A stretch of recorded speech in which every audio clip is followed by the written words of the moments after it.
Assalamualaikum warahmatullahi wabarakatuh. Waalaikumsalam warahmatullahi wabarakatuh. Alhamdulillahirabbil alamin. Puji syukur kita panjatkan kepada Allah Subhanahu wa taala.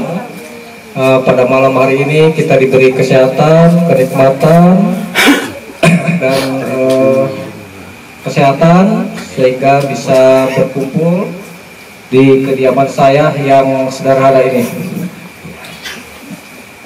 Terima kasih atas kehadirannya bapak-bapak sekalian, ibu-ibu.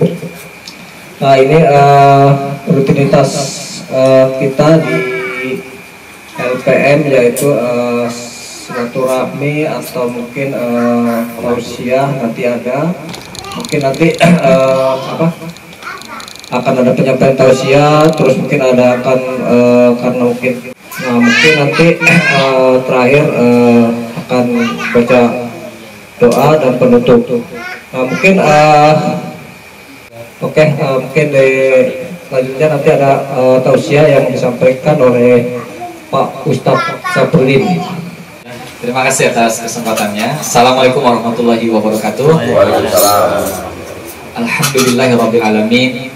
Wassalatu wassalamu ala Rasulillah wa ala alihi wa sahbihi wa barik wasallim ajma'in. Amma ba'du. Baik. Salawat dan salam senantiasa tercurah kepada teladan kita Rasulullah SAW, kepada keluarga beliau, para sahabat dan umatnya ila yaumil kiamat. Baik, ini request ya dari tuan rumah, minta tausiahnya tentang sholat supaya kita semakin bersemangat dan tidak mengendur ya, karena memang iman itu fluktuatif. Ada kalanya naik kita bersemangat, ada kalanya dia turun atau mungkin kita sedang jenuh gitu ya. Baik, jadi sholat itu sendiri merupakan bagian dari rukun Islam ya. Bunyal Islam wal khamsin syahadati alla ilaha illallah wa anna muhammadar rasulullah wa iqamis shalah wa itaiz zakah wa hajjul baiti wa shaumi ramadan.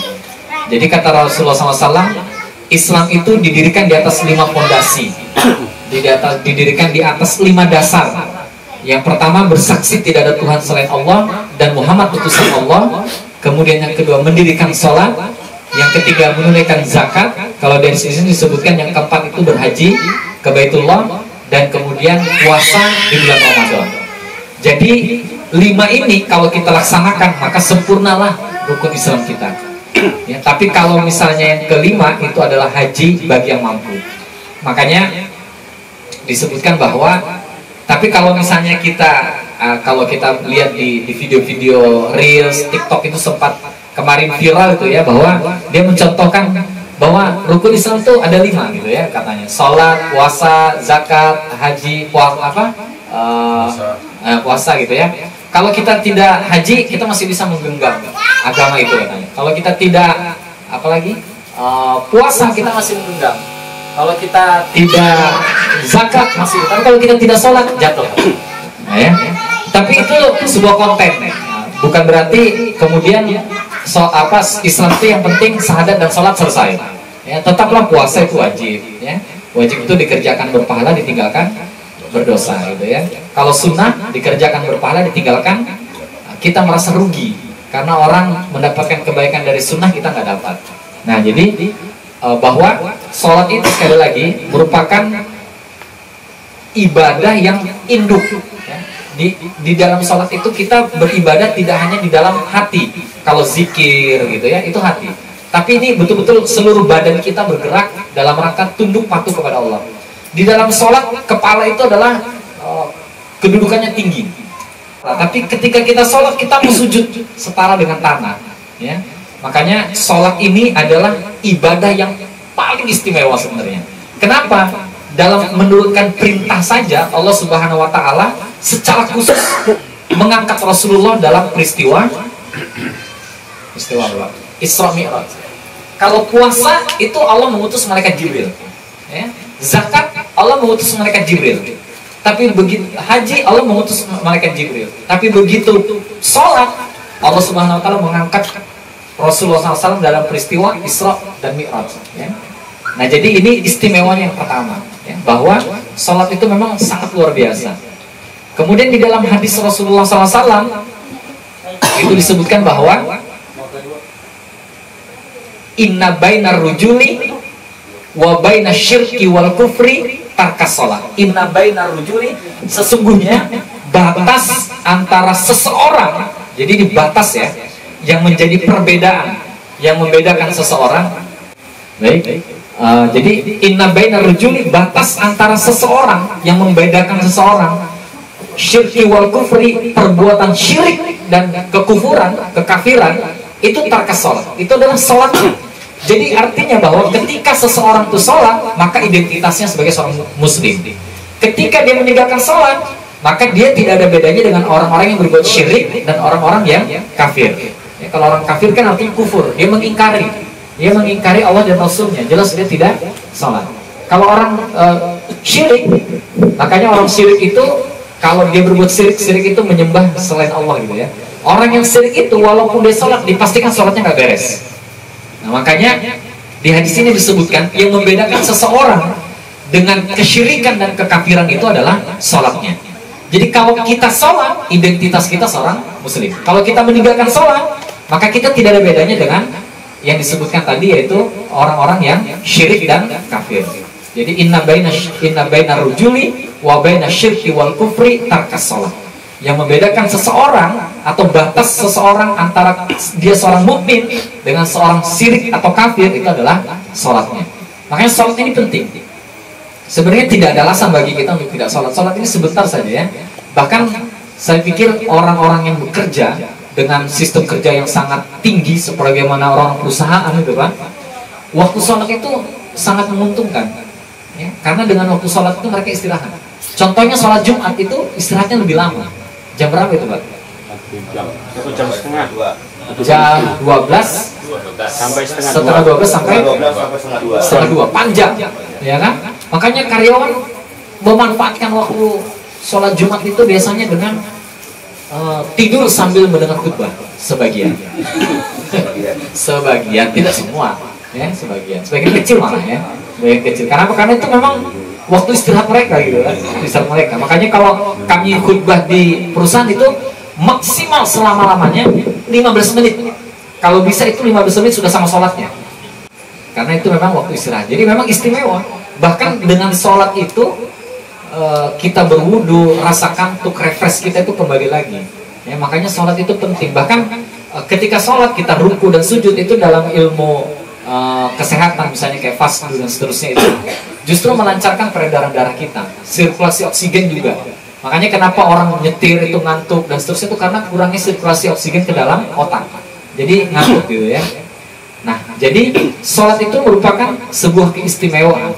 Makanya tidak ada alasan bagi kita untuk kemudian tidak mengerjakan sholat. Karena apalagi kalau kita melihat bagaimana rahmat karunia yang Allah berikan kepada kita, apa coba kekurangan sama kita ini? Ya, apa kekurangan sama kita ini? Makanya di dalam surah Ar-Rahman itu fabi ayyi ala'i rabbikum tukadzibun, nikmat Tuhan kamu yang mana lagi yang kamu dusta. Ya.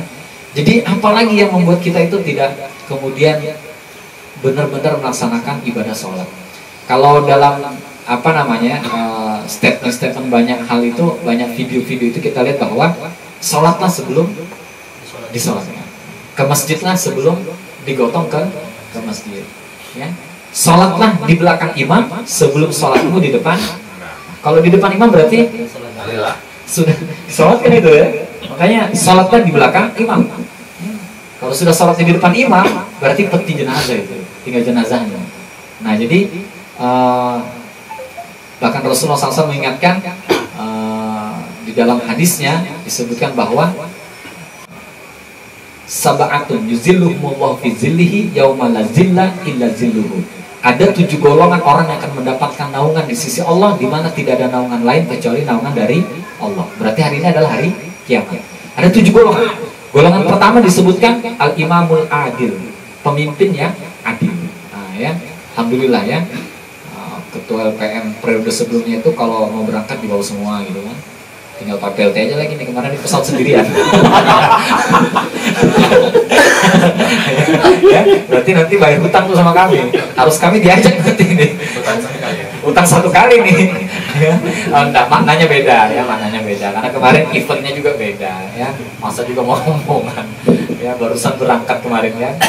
Ya. Nah, alhamdulillah bisa mewakili. Kalau enggak, jangan sampai ada fotonya, tidak ada orang yang maju ya, nampil aja ya.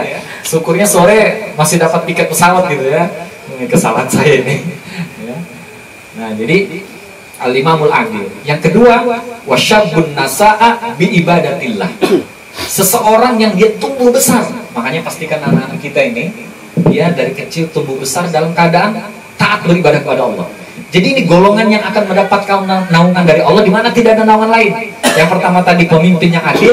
Para pemimpin yang adil ini dia urutan pertama yang mendapatkan naungan dari Allah. Yang kedua, seseorang yang dia tumbuh besar dari kecil sampai besarnya dia dalam keadaan taat beribadah kepada Allah. Dia tidak bermaksiat, dia tidak berbuat zalim, dia tidak meninggalkan ibadah dengan sengaja, sehingga dia dalam keadaan taat beribadah kepada Allah. Dan yang ketiga disebutkan warajulun qalbuhu mu'allaqun fil masajid, yaitu seseorang yang hatinya terikat dengan masjid. Nah, kalau Imam An-Nawawi rahimahullah menjelaskan bahwa seseorang yang hatinya terikat dengan masjid itu adalah dia senantiasa mencintai masjid dan beribadah di dalamnya.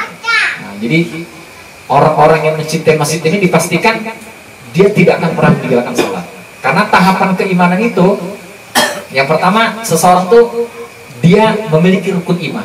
Ya, dia percaya kepada Allah. Dia percaya dulu, baru percaya. Dan iman itu tidak hanya diucapkan, tapi juga diucapkan dengan lisan, kemudian diazamkan di dalam hati, diyakini dalam hati, dan dilakukan dalam perbuatan. Nah, ketika seseorang beriman, perbuatan itu disebut dengan rukun Islam. Makanya ada sholat, puasa, zakat, haji. Nanti setelah itu, kedudukan tertinggi keimanan itu seseorang berbuat ihsan. Ihsan itu adalah, kata Rasulullah, engkau beribadah seolah-olah melihat Allah. Jika tidak mampu, maka yakinlah Allah melihat engkau yang sedang beribadah. Nah, maka ketika kita misalnya bangun malam sholat tahajud, kita berdoa, anak-anak kita diberikan keselamatan, menjadi anak-anak yang soleh, yang soleha, dijauhkan dari mara bahaya, musibah. Yakinlah ketika kita sholat dan beribadah kepada Allah, Allah melihat kita. Nah, seperti itu. Jadi ihsan itu adalah kedudukan keimanan yang tertinggi. Nah, kemudian kita kembali lagi ke sholat.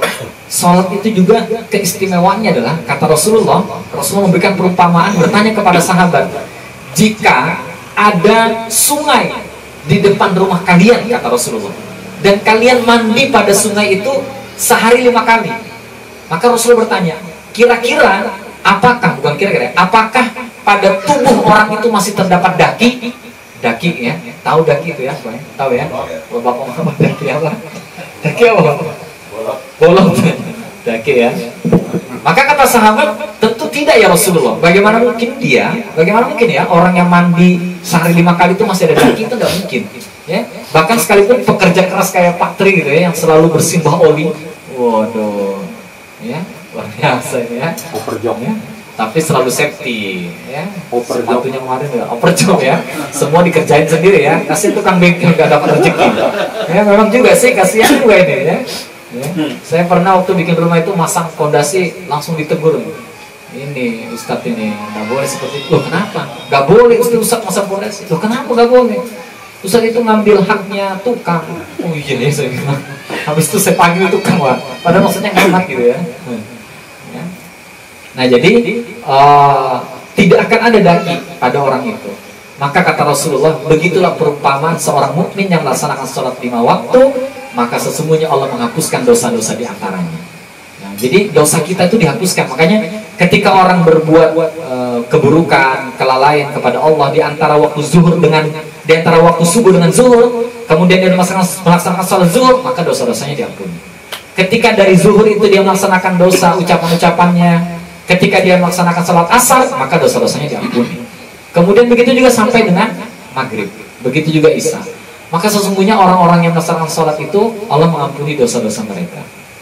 Apalagi ya istilahnya yang membuat kita itu kemudian bersemangat melaksanakan ibadah sholat. Tidak hanya yang wajib, bahkan sholat-sholat yang sunnah, sholat duha, sholat tahajud, kemudian sholat-sholat rawatib, qobliyah, ba'diyah tadi ya, dan seterusnya.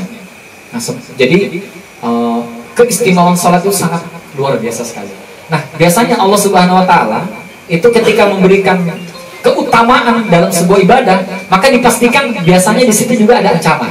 Misalnya orang yang infak, sedekah atau zakat itu dimuliakan, maka dia juga ada ancaman kalau meninggalkan. Begitu juga haji, itu mulia sekali orang yang berhaji bila mampu. Tapi kalau orang yang mampu tidak ada niat berhaji, maka Allah memberikan ancaman kepada dia.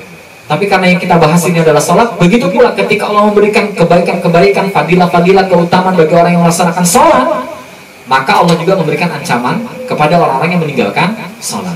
Di antara ancamannya apa? Dia akan mendapatkan siksa kubur. Aisyah bertanya kepada Rasulullah, "Ya Rasulullah, apakah azab kubur itu ada?" Maka Rasulullah menjawab, "Ya, azab kubur itu ada." Ya, jadi tegas ya, azab kubur itu ada. Bahkan di antara 20 sebab azab kubur itu meninggalkan sholat dengan sengaja. Kemudian bahkan yang sepele itu adalah buang air kecil, kencing, itu tidak cebok, tidak basuh. Tidak basuh itu juga menyebabkan azab kubur. Karena sekali lagi memang Islam itu agama yang bersih. Ya. Jadi jelas dan jauh dari najis. Kalau orang tidak bersuci itu kan berarti najis gitu ya. Nanya nih. Oh iya, Langsung aja kan? ya langsung saja, santai aja Pak. Kalau ditutup nanti nggak bisa lagi. Iya, siap. Pak Durung Pak boleh kan nanya? Boleh. Pak Ketua boleh kan? Siap. Wih, Masya Allah. Anggota. Jadi terkait sholat Pak Ustadz, ini materi yang sama saya tanyakan. Disampaikan tadi kan di antara waktu sholat, zuhur, asar maghrib, berarti bisa kita melakukan dosa-dosa begitu sholat, mohon ampun, diampuni ya kan. Bagaimana dengan dosa yang kata dosa besar? Apakah cukup dengan sholat itu diampuni atau memang ada khusus melakukan taubat? Di antara waktu sholat itu ya, kan dosanya ada dosa ringan, mungkin dosa ringan kayak gibah, ngomongin orang, ya kan, mencaci orang, dosa ringan sholat diampuni. Dengan dosa besar bagaimana dosanya? Mohon tambahkan. So ini luar biasa ya, pertanyaan sangat sulit, ini harus buka kitab dulu. Tapi saya coba jawab seadanya ya. Yang pertama, dosa itu ada dua. Ada dosa kepada manusia, ada dosa kepada Allah. Nah, dosa kepada manusia itu tidak akan termaafkan sampai orangnya ridho. Ya, misalnya kita punya hutang, sengaja kita nggak mau bayar. Nah, yang punya hutang arisan segera dibayar. Aku belum bayar kok. Iya kan? Nah, kalau orang yang dari ridho itu tidak bisa dimaafkan. Allah tidak memaafkan dosa kepada sama manusia. Kita pernah mengambil rambutannya Pak Bendahara misalnya, tidak izin kan. Kalau beliau dari ridho, maka kita tetap dosa itu ya. Seperti itu. Bahkan orang yang mati syahid, kalau dia punya hutang, orang yang dihutangi tidak ridho, maka dia tidak bisa terhalang dia masuk surga, tidak bisa masuk surga. Ya, apalagi yang mati karena sakit. Ya. Mati syahid aja tidak bisa gitu ya. Nah, kemudian ada dosa kepada Allah. Dosa kepada Allah ini apa? Ya mungkin kita menunda-nunda sholat. Jadi orang yang menunda-nunda sholat itu termasuk dosa. Dalam surah Al-Ma'un ya disebutkan bahwa, tahukah kamu siapakah orang yang mendustakan agama? Yaitu orang yang menunda-nunda sholatnya. Jadi orang yang menunda sholat itu, misalnya zuhur, nanti sampai mau asar, itu disebut orang yang mendustakan agama. Coba bayangin. Jadi sholat ini memang apa ya? Jangankan ditinggalkan, ditunda aja ancamannya ngeri. Nah, kayak gitu. Jadi ancamannya ngeri. Jadi kalau bisa sholat itu jangan sampai betul-betul kita tinggalkan. Nah, bagaimana dengan dosa besar? Dosa besar itu apa? Misalnya berbuat syirik, yang menyekutukan Allah, menyembah yang lain. Atau misalnya kita sholat, ya ini biasanya maafin ya, misalnya ada orang-orang misalnya pernah kejadian beberapa tahun yang lalu itu di salah satu kampung, itu mereka katanya berdoa, tapi apa memberikan sesajen gitu ya, atau misalnya buang sial. Nah itu buang sial. Nah ini kan sebenarnya bagian dari perbuatan syirik sebenarnya. Nggak ada sebenarnya kesialan itu ya, karena memang datangnya rezeki, musibah itu ya karena kehendak Allah kepada kita. Nah, bagaimana kalau kita berbuat syirik atau misalnya berbuat zina? Apakah dosa ini diampuni? Nah, dosa yang begini akan diampuni kalau kita taubat nasuha. Artinya kita bertobat, memohon ampun kepada Allah, membenci perbuatan kita tadi dan berjanji tidak mengulanginya. Nah, maka dosa itu akan diampuni. Tapi kalau misalnya dari zuhur, habis zuhur kita bermaksiat nih, maafin ya, misalnya nyolek-nyolek apa namanya rumput tetangga lebih hijau, ya. Habis itu misalnya istighfar kita, woi mau asar nih, astagfirullahaladzim, mudahan diampuni dosaku. Nah, sudah diampuni nih. Bisa lagi nih, lanjut lagi habis asar. ini sengaja mempermainkan agama ini gitu ya. Artinya kalau utang tuh gali lubang tutup lubang, ya kan? Habis diampuni, dimulai lagi. Nah Allah membenci orang yang seperti ini ya. Nah jadi pastikan kalau kita pernah berbuat dosa, kita taubat nasuha, kemudian Artinya tadi taubat nasuha itu adalah kita tidak mengulangi perbuatan itu, kita membenci jika kita melakukannya dan tidak akan pernah melakukannya lagi, maka Allah mengampuni dosa itu. Jadi pastikan seperti itu. Mungkin itu jawabannya, Pak Daud, ya, Pak Dewan ya. Terima kasih atas perhatiannya. Mohon maaf ya, pesan kita semua ya, buat diri saya juga, buat kita semua. Mari kita jadikan keluarga kita keluarga yang, kalau kata Nabi Ibrahim AS itu dalam doanya, ini bukan ceramah, ini penutup ya. Jadi Nabi Ibrahim itu sudah soleh begitu, masih berdoa untuk keturunannya, Ya, jadi didoakan supaya anaknya itu anak-anak yang mendirikan sholat. Makanya anaknya Nabi Ibrahim ini menjadi para nabi dan rasul. Mulai dari Nabi Ibrahim, kemudian Lut, Ismail, Ishak, Yakub, Yusuf, Ayub, bukan Ismail,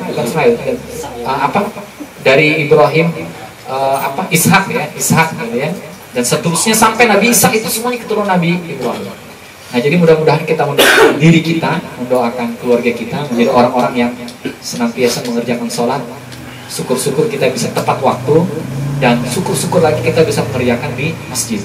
Ya, kita ini di Indonesia ini apalagi yang kurang, di mana-mana masjid. Ya, terusnya. Jadi mudah-mudahan Allah menjadikan kita dan keluarga kita orang-orang yang senantiasa taat beribadah kepada Allah Subhanahu Wa Taala, terutama khususnya mengerjakan sholat lima waktu. Amin ya Rabbal. Terima kasih, itu saja yang bisa saya sampaikan. Kurang lebihnya mohon maaf jika ada kata-kata dan perbuatan yang kurang berkenan. Assalamualaikum warahmatullahi wabarakatuh. Waalaikumsalam warahmatullahi wabarakatuh. Oke, terima kasih Pak Ustadz atas tausiahnya. Mungkin selanjutnya mungkin baca doa. Nanti setelah baca doa kita makan-makan. Nah, setelah makan kan, kalau sudah makan itu agak tenang, mungkin nanti kita diskusi kecil. Ya mungkin karena sekarang nih ada Pak PLT menjabat 2 tahun dari 2023 ke 2024. Mungkin nanti beliau lah ya kan yang sebagai leader untuk diskusi. Mungkin untuk saya silakan ke Pak Anwar. Monggo Pak Anwar, silakan Pak Anwar. Allah akan memberikan manfaat untuk mengawali doa kita. Marilah kita membaca umur kita. Al-Fatihah.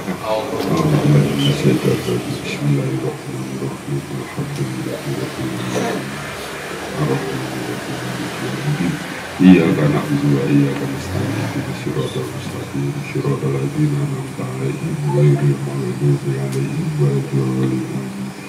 Amin amin ya rabbal alamin. Walhamdulillahi rabbil alamin. Wassalatu wassalamu ala asrofil anbiya'i wal mursalin Sayyidina Muhammadin wa ala alihi wa sahbihi ajma'in. Allahumma gfirli dunubi wali warhamhuma kama rabbayani shaghira. Rabbana gfir lana dunubana wa illam taghfir lana wa tarhamna lanakunanna minal khasirin. Allahumma arinal haqqa haqqa warzuqna tiba'a wa arinal batila batila warzuqna tinaba. Rabbana ghfir lana dzunubana wa illam taghfir lana wa tarhamna lanakunanna minal khasirin. Allahumma ghfirli dzunubi wali walidayya warhamhuma kama rabbayani shaghira. Rabbana atina fid dunya hasanah wa bil akhirati hasanah wa qina adzabannar. Ya Allah, ya Tuhan kami, ampuni kami ya Allah, ampuni saudara-saudara kami ya Allah, ampuni keluarga besar LPM Kelurahan Gunung Panjang ya Allah. Amin, ya Allah, ya Tuhan kami, lindungi dan sayangi kami, lindungi dan sayangi keluarga besar LPM Gunung Panjang ya Allah. Ya Allah, ya Tuhan kami, hindarkan keluarga kami, hindarkan saudara-saudara kami, hindarkan keluarga besar LPM dari kemaksiatan, kemungkaran dan kejahatan, serta jauhkan kami dari godaan dan bisikan setan. Rabbana atina fid dunya hasanah wa bil akhirati hasanah wa qina adzabannar wa qina adzabannar. Wa sallallahu ala sayyidina Muhammadin wa ala alihi wa sahbihi ajmain. Walhamdulillahi rabbil alamin. Assalamualaikum warahmatullahi wabarakatuh. Waalaikumsalam.